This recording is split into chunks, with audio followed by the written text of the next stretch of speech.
मैं एक 18 साल के लड़के को कोचिंग पढ़ाती थी जो 12वीं में 3 बार फेल हो चुका था। उसका पढ़ने लिखने में कोई खास मन भी नहीं लगता था। कोचिंग के समय भी वह हमेशा मेरी तरफ ही देखता रहता था और मुझसे बात करने के बहाने ढूंढता था। एक दिन की बात है, सारे बच्चे कोचिंग पढ़कर जा चुके थे और मैं भी कोचिंग वाले कमरे से निकलकर अपने बेडरूम में आ गई थी। तभी अचानक से मोहित मेरे कमरे में आ गया और कहने लगा, मैम, अगर मैं किसी दूसरे तरह से कोचिंग की फीस भर दूं, तो आपको कोई दिक्कत तो नहीं है? मैंने कहा, नहीं, मुझे क्यों दिक्कत होगी?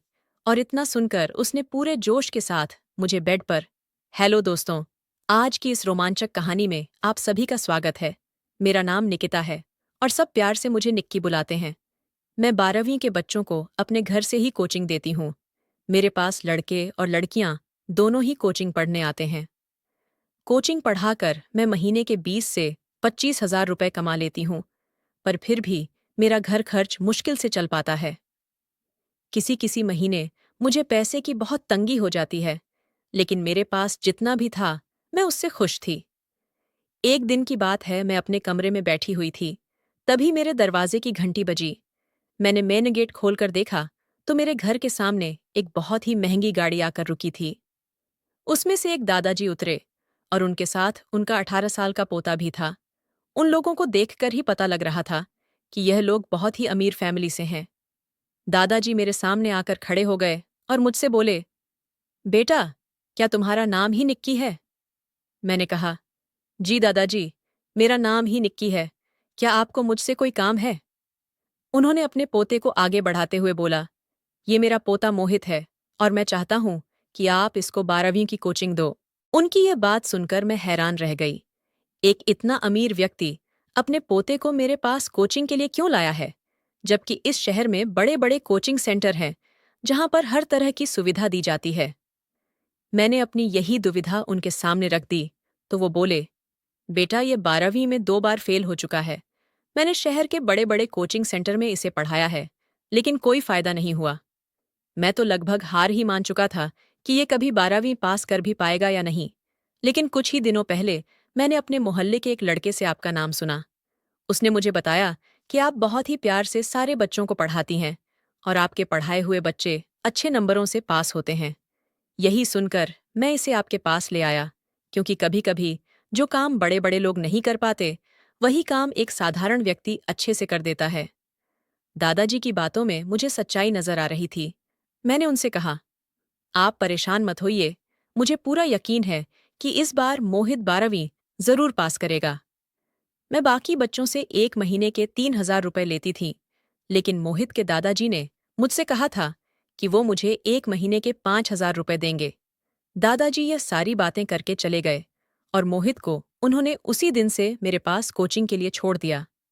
पहले दिन से जब मैंने मोहित को पढ़ाना शुरू किया, तो मुझे समझ आया कि वह पढ़ाई में बहुत कमज़ोर है, लेकिन उसका ध्यान पढ़ाई पर नहीं रहता है। मैं जब भी उसको पढ़ाती थी, वो कहीं और ही देखता रहता था। 3-4 दिन तक तो ऐसे ही चलता रहा। कुछ दिनों बाद मोहित के दादाजी मेरे घर आए और उसकी पढ़ाई के बारे में पूछने लगे। मैंने उनसे कहा, दादाजी, मोहित पढ़ाई में बहुत ही कमज़ोर है। मुझे उस पर बहुत मेहनत करनी पड़ेगी और इसके लिए फीस भी ज़्यादा लगेगी।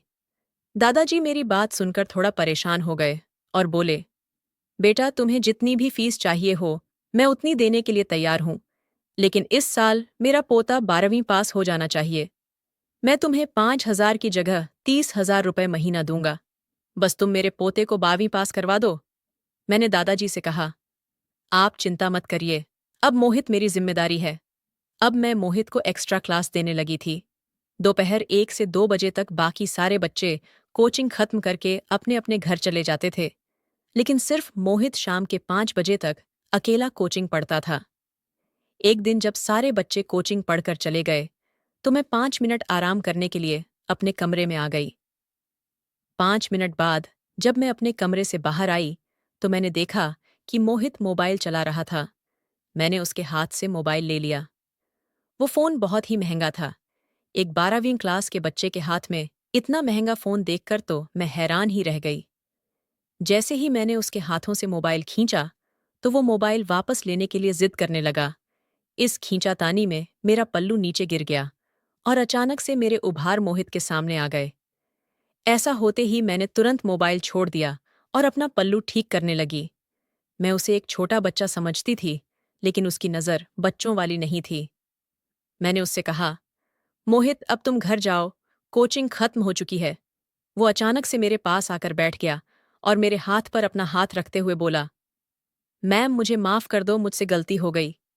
उसका स्पर्श मुझे बच्चों वाला नहीं लग रहा था। तभी अचानक से मेरे पति आर्यन घर आ गए, लेकिन उन्होंने मोहित और मुझ पर ज्यादा ध्यान नहीं दिया, क्योंकि वो मोहित को एक बच्चा ही समझते थे। आर्यन जब घर आए तो उनका चेहरा उतरा हुआ था। ये देखकर मैंने मोहित से कहा, बेटा अब तुम घर जाओ, कोचिंग खत्म हो चुकी है। इतना कहकर मैं अपने कमरे में चली आई। मैंने अपने पति से पूछा, क्या हो गया, आप इतने उदास क्यों हो? वह बोले, निक्की, इस बार मेरे बॉस ने मेरी आधी सैलरी काट दी है। पता नहीं इस बार घर का खर्च कैसे चलेगा। मैंने उनकी यह बात सुनकर अलमारी से 30,000 रुपए निकालकर उनके हाथों पर रख दिए और मोहित के दादाजी वाली पूरी बात बता दी। वो ये सुनकर बहुत खुश हुए कि चलो, कम से कम मैं तो कोचिंग से अच्छा खासा कमा रही हूँ। पैसे मिलते ही आर्यन ने मुझे गले से लगा लिया और कुछ कुछ हरकतें करने लग गए। अचानक मेरी नज़र कमरे के दरवाजे पर पड़ी तो मैंने देखा कि वहां से मोहित अंदर झांक रहा था। उसको देखते ही मैंने आर्यन को और कस के गले लगा लिया। मेरे पति थोड़ा मूड में आ रहे थे, पर मोहित के वहां रहते मैं कुछ भी नहीं करना चाह रही थी। इसीलिए मैंने अचानक से कहा, अरे मोहित, तुम यहाँ क्या कर रहे हो? वह घबरा गया और बोला, मैम, मुझे एक सवाल समझ में नहीं आ रहा था, इसीलिए मैं रुक गया था। आर्यन इतना सुनकर बाथरूम में चले गए और मैं मोहित को लेकर कोचिंग वाले कमरे में आ गई। मैंने उसे सवाल का जवाब समझाया और घर भेज दिया। अगले दिन मुझे मोहित की 3 से 6 बजे तक की एक्स्ट्रा क्लास लेनी थी। सुबह से कोचिंग पढ़ाकर मैं बहुत थक गई थी, इसलिए मोहित को कुछ सवाल देकर मैं अपने कमरे में चली आई। मैं जब कमरे में आई तो मेरी अलमारी खुली पड़ी थी और सामने केवल 5,000 रुपए रखे हुए थे। मैं यह देखकर परेशान हो गई, क्योंकि कल तक तो मेरे पास 30,000 रुपए रखे हुए थे। मुझे समझ नहीं आ रहा था कि बाकी के पैसे कहाँ गए। मैं बहुत ही मेहनत से बच्चों को पढ़ाकर एक रुपए जोड़ती थी। ये सब देखकर मेरी आंखों में आंसू आ गए और मैं वहीं बैठकर रोने लग गई। कुछ देर बाद मोहित मेरे कमरे में आ गया और उसने मुझे रोते हुए देख लिया। वो बोला, क्या हो गया मैम? आप रो क्यों रही हो? सब ठीक तो है ना? अगर आपको कोई परेशानी हो तो आप मुझे बता सकती हो। मैंने उसको सारी बात बताई। वो बोला, अरे बस इतनी सी बात। और इतना कहकर उसने अपने बैग से 25,000 रुपए निकालकर मुझे दे दिए। मैंने उससे कहा, नहीं मोहित, मैं तुमसे इतने रुपए नहीं ले सकती, ये गलत है। वो बोला, आप कोचिंग की फीस समझकर रख लो और रोना बंद करो। मैं आपको रोते हुए नहीं देख सकता।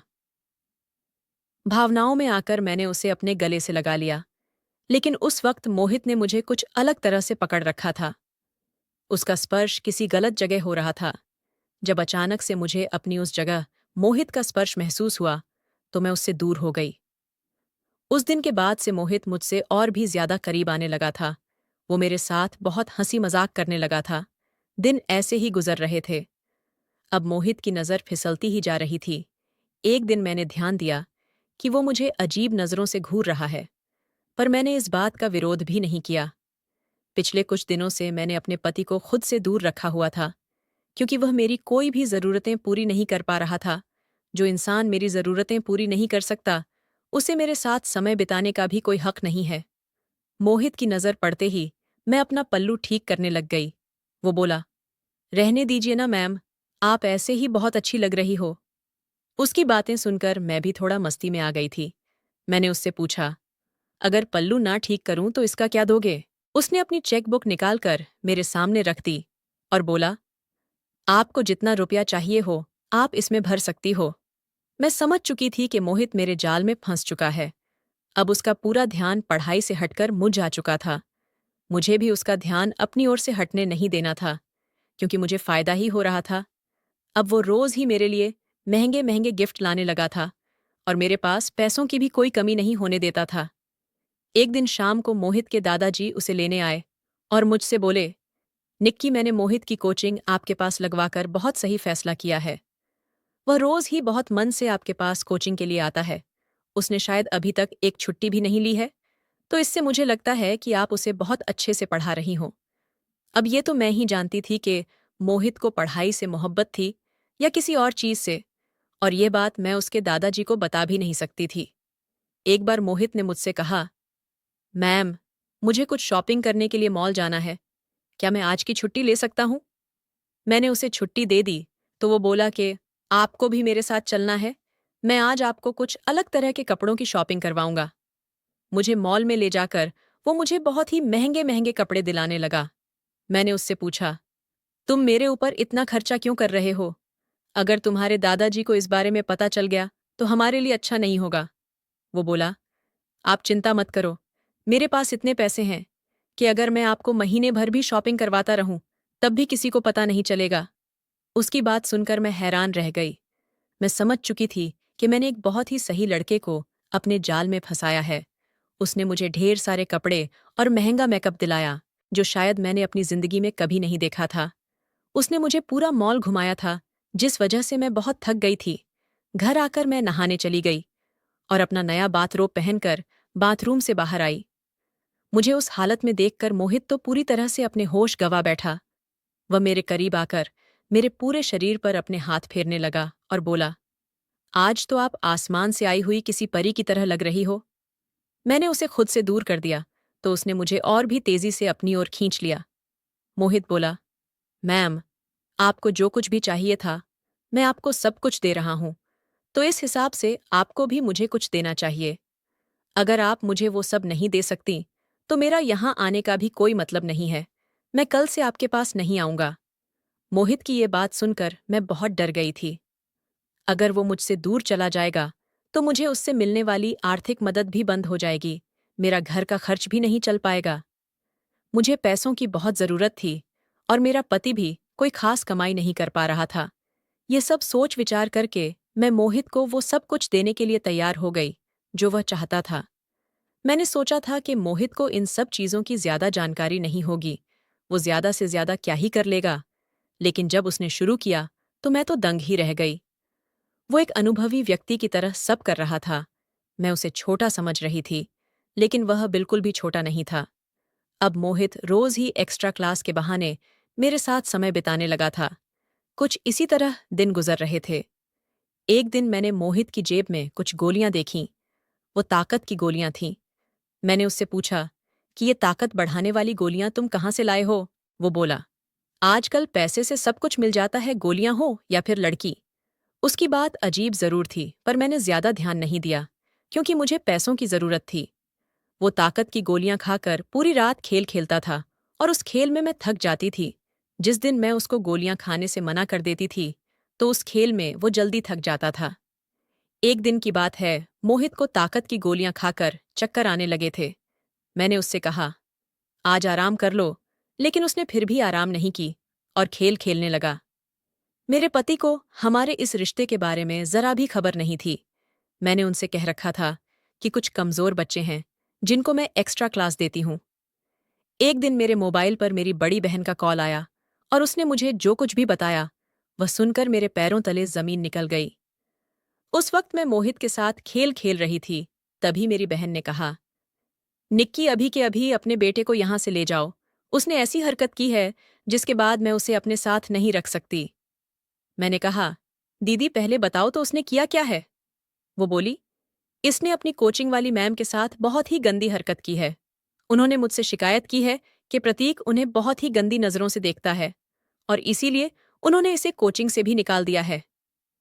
ये बात सुनकर मैं कुछ महसूस ही नहीं कर पा रही थी। मुझे समझ नहीं आ रहा था कि मैं अपने बेटे से किस मुंह से क्या बोलूं, क्योंकि मैं खुद ही वही कर रही हूं जो मेरे बेटे ने अपनी कोचिंग वाली मैम के साथ किया है। मैं भी तो पैसे की लालच में आकर एक 18 साल की सारी अनुचित मांगें पूरी कर रही थी। उस दिन मुझे समझ आया, अगर मैंने भी समय रहते मोहित को आगे न बढ़ने दिया होता, पैसों की लालच में उसे अपने प्रेम जाल में ना फंसाया होता, तो आज मेरा बेटा भी गलत रास्ते पर ना गया होता। मेरे बेटे ने जो भी किया था, वह भी मेरी गलतियों का ही परिणाम था। उस दिन मुझे मेरी गलती का एहसास हो गया था। मैंने मोहित के सारे पैसे और गिफ्ट्स उसको वापस कर दिए और उसे कोचिंग आने से भी मना कर दिया। मोहित ने इतनी ज्यादा ताकत वाली दवाइयां खा रखी थीं कि उन सब का गलत असर उसके स्वास्थ्य पर होने लगा था, इसलिए उसने भी इन सारी आदतों को छोड़ने का फैसला किया। वह भी समझ चुका था कि उसने इतनी छोटी सी उम्र में ये सब करके बहुत बड़ी गलती कर दी है। मोहित ने ठान लिया था कि वह अब से अच्छे से पढ़ाई करेगा और 12वीं पास करके दिखाएगा। उसने ऐसा ही किया और वो बहुत ही अच्छे नंबरों से 12वीं पास हो गया। मैं भी समझ चुकी थी कि अपने हर विद्यार्थी को अच्छे संस्कार देने की कोशिश करूंगी और अपने बेटे को भी एक अच्छा इंसान बनाऊंगी। कमेंट करके ज़रूर बताइएगा कि आपको ये कहानी कैसी लगी। अगर आपको ये कहानी पसंद आई हो तो इसे लाइक करें और अपने दोस्तों के साथ भी शेयर करें। आगे भी ऐसी रोमांचक कहानियों के लिए हमारे चैनल को सब्सक्राइब करें और बेल आइकन दबाना ना भूलें। अपना और अपने परिवार का ध्यान रखना। Thank you.